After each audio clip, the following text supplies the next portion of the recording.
वापस आया हूं आज आपसे बात करने के लिए। मैं Vivek Bindra, motivational speaker, leadership consultant और बिजनेस कोच। आज बात करूंगा छत्रपति शिवाजी के विषय में।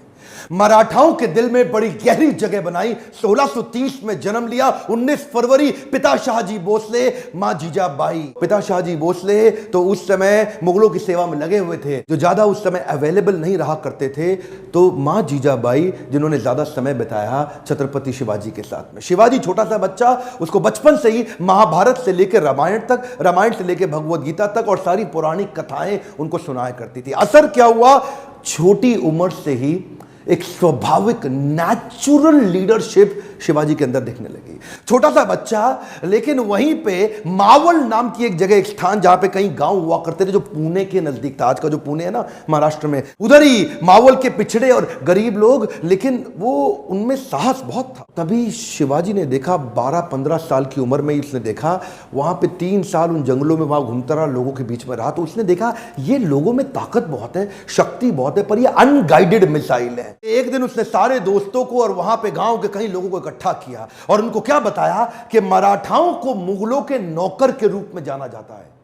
और ये जो नौकर होता है ना, ये जो गुलामी है, ये एक मानसिकता है और कुछ नहीं है। It is a state of mind. इस गुलामी को तोड़ना है, मराठाओं को इससे बाहर निकलना है। तो ये निजामी शाह, आदिल शाह, इनके चंगुल से मराठाओं को पहली बार बाहर निकालने के लिए ये गांव वालों को उन्होंने तैयार किया। खंजर निकाला और अपना रक्त निकाल के काट के भगवान के शिवलिंग का रक्त अभिषेक कर दिया। और तभी इन्होंने ऐलान किया कि मैं स्वराज यात्रा निकालना चाहता हूं। ये स्वराज यात्रा, ये क्या कहते हैं, गुलामी एक मानसिकता है। क्या है? एक मानसिकता है। आप गुलाम अपनी मानसिकता के कारण है। और वहां पे गुलामी की मानसिकता से मराठाओं को निकाल के खड़ा करने के लिए, अब टीम तो छोटी थी, मैन पावर थी नहीं, रिसोर्सेज थे नहीं, उतने फंड्स थे नहीं, उतनी पीछे से सपोर्ट और ताकत और कोई अलायंस अभी तक था नहीं। तो शुरुआत बहुत इंटेलिजेंटली, देखिए ये जो थे ना, ये व्यक्ति छत्रपति शिवाजी, सारे सुनिए, भारत को पता होना चाहिए, छत्रपति शिवाजी एक कंबाइंड अवतार मान सकते हो आप, महाराणा प्रताप के शौर्य और उनकी ताकत और उनके साहस का, और कौटिल्य चाणक्य पंडित की उनकी बौद्धिक शक्ति, उनकी बुद्धि और उनकी कुटिल नीतियों का, ये कंबाइंड अवतार थे। तो ये क्या करते हैं, छापा मार युद्ध करते हैं, द्विकंटक नीति के साथ जाते हैं। इसको क्या बोलते हैं, गोरिल्ला वॉरफेयर। और गोरिल्ला वॉरफेयर इसे कहते हैं गनीमी कावा। छोटी उम्र के अंदर इतना इंटेलिजेंस, इतना इंटेलिजेंस। गनीमी का मतलब क्या है, दुश्मन, और कावा मतलब उसको बेवकूफ बना के हराने की टैक्टिक्स। ये ऐसे टैक्टिक्स से लड़ते थे, इनको पहाड़ी चूहा बोलते थे, कि पहाड़ों के अंदर से कहां से निकल के किधर से निकल के आके दुश्मन पे अटैक करेंगे। छोटी सी सेना इन्होंने शुरू करी थी और अपना साम्राज्य दक्षिण से लेकर के ऊपर तक, गुजरात तक, इधर राज बहुत जगह फैलाया। एक बार उधर ही के मुगल राजा आदिल शाह ने मराठाओं के बीच में से इनके पिता को उठा करके जेल में डाल दिया, कारावास दे दिया। और ये बहुत दिन तक सोचने लगे कि क्या करें। और तभी देखिए, उसी समय में शाहजहां भी था दिल्ली के अंदर, और शाहजहां भी हालांकि है वो भी मुसलमान और आदिल शाह भी मुसलमान, लेकिन पॉलिटिक्स तो पॉलिटिक्स है ना। तो मुगल राजाओं को उन्होंने आपस में कैसे भरवाया, उधर उनको सपोर्ट और अलायंस की बात करी। इतने मास्टर अलायंस के मामले में, कब कहां किससे अलायंस बिल्ड करना। शाहजहां को बोले कि आप इस पर इंफ्लुएंस डालो, ये मेरे पिता को छोड़े, और शाहजहां उनकी बात मान गए। शाहजहां को उन्होंने बोला कि तुम्हारे कई युद्ध होने वाले हैं नॉर्थ में, और उस समय पीछे से अगर तुम्हें यहां से मदद की जरूरत पड़े तो मैं छत्रपति शिवाजी तुम्हारी मदद करूंगा। इसको बोलो आदिल शाह को मेरे पिता को छोड़े। छुड़वा दिया। छत्रपति शिवाजी, इनके लिए युद्ध जीतना जरूरी था, लड़ना भले ही जरूरी ना हो। कई बार तो ये लड़े बिना भी युद्ध जीत जाते थे, यही तो उनकी चतुराई थी। इसे क्या कहते हैं, सामने वाला सरेंडर कर देगा स्वॉर्ड निकाले पहले, स्वॉर्ड निकालने से पहले, surrender before the sword comes out. इनकी बुद्धिमत्ता क्या थी कि ये एनिमी से अलायंस क्रिएट कर लेते थे। जो इन्हें बर्बाद करने आता था वही इनको आबाद करके जाता था। पोर्टफोलियो डाइवर्सिफिकेशन में बड़े मास्टर थे।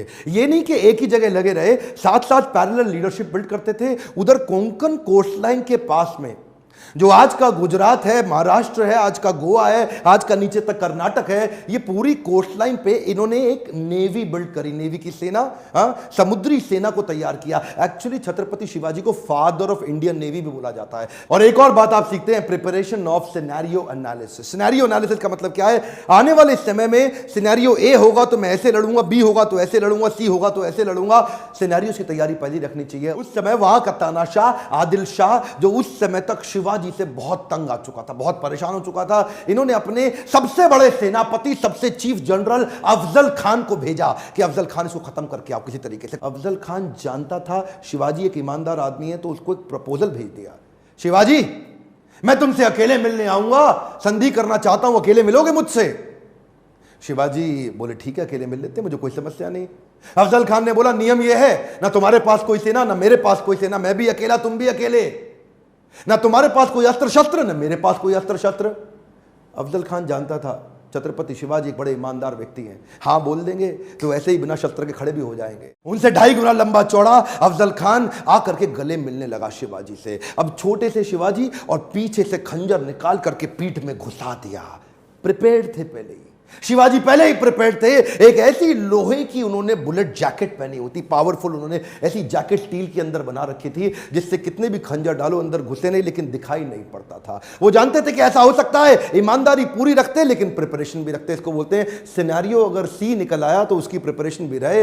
हाथ पीछे से खींचा और उनका सिंह नख बाहर निकल आया, और वो जो सिंह नख नाम का उनका जो चाकू होता है ना, वो चाकू शेर के पंजे जैसा इतना सॉलिड कि उसको घुसाया पेट में। अफजल खान का किडनी वहां से बाहर निकाल दी फाड़ के। और यहां रुके नहीं, इसको मारते ही अब इसकी सेना का पूरा मनोबल तोड़ दिया, उनकी मानसिक दिशा को कमजोर करके उनका प्रतापगढ़ किला जीत गए। सबसे बड़ी लर्निंग एक और है, पहले तो प्रिपरेशन रखो पूरी वर्स्ट के लिए, और उसके बाद अगर जीत गए या हार गए उसको अपने ऊपर हावी मत होने दो, अगले के लिए चालू कर दो। अभी इतनी बड़ी जीत मिली कि ये नहीं कि मतलब अब जाके बैठ के आराम करें जी, बहुत बड़ा किला जीत गए, बहुत बड़ा किला जीत गए। 18 दिन के अंदर अगला किला पनहल का, फोर्ट ऑफ पनहल, उसको भी कैप्चर कर लिया। अच्छा, एक हारने का उदाहरण भी देखिए, मिर्जा राजा जयसिंह उस समय हुआ करते थे।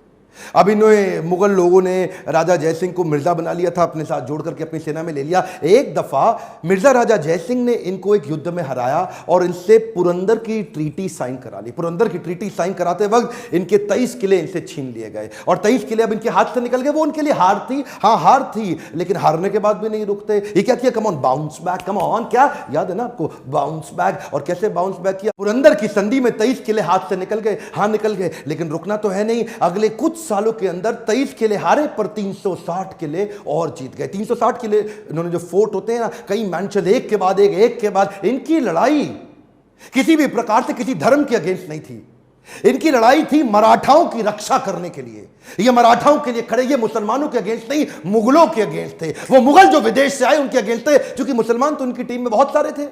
इनके कई सारे बड़े बड़े आर्मी के जनरल ही मुसलमान हुआ करते थे, इनके कई दोस्त भी मुसलमान थे, इनके जो एक अपनी टीम के वजीर आजम वो भी मुसलमान थे, इनके कई गुरु भी मुसलमान थे। लेकिन ये मुगलों के खिलाफ थे जो आके मराठाओं को तंग करके उनको नौकर बनाया था। बाहर से आके मुगलों ने मराठाओं को जो तंग किया, उनकी पीड़ा को वहीं से इन्होंने टीम को नीचे नीचे से इकट्ठा करके छापा मार युद्ध से आज इतनी बड़ी सेना खड़ा कर ली। अच्छा, एक बात और जो इस वीर मराठा को मुगलों से अलग करती थी, वो खास बात थी इनका स्त्रियों के प्रति विशेष सम्मान। क्या बोलते थे, मां, औरतें और बच्चे, इनको कोई तंग नहीं करेगा चाहे कुछ भी हो जाए। और ये जो इनकी लीडरशिप विजडम थी ना, ये बचपन में महाभारत, भगवत गीता, रामायण पढ़ने से जो इनके अंदर आई, ये इन्होंने अपने सैनिकों में भी कूट कूट के डाल दी थी कि अगर किसी, देखिए जहां उसी समय मुगल लोग औरतों को उठा लिया करते थे, उनका अपहरण करते थे, उनका रेप कर लेते थे, उनको उनके मंदिर तोड़ना, उनको मारना पीटना, वहीं ये क्या बोले, किसी दूसरे धर्म का अपमान नहीं करेंगे, किसी दूसरे की स्त्री को गलत नजर से कभी देखेंगे नहीं, और अगर मेरा कोई सैनिक देखते हुए मिल गया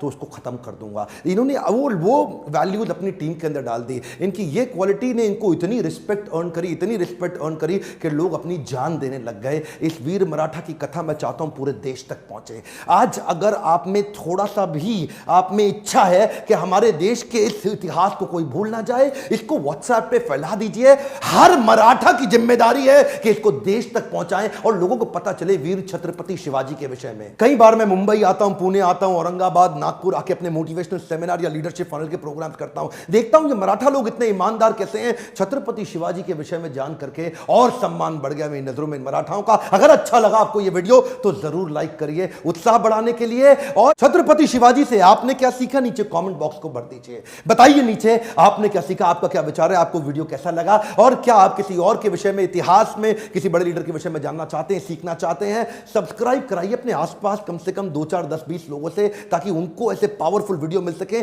सक्सेस उनकी डिले ना हो जाए। बेल आइकॉन को हिट करेंगे तभी वीडियो मिलेगा। मेरे साथ जुड़े रहने के लिए, हर बार यूट्यूब पे फ्री लर्निंग यूनिवर्सिटी को देखने के लिए प्रेम पूर्वक आप सबका बहुत बहुत धन्यवाद।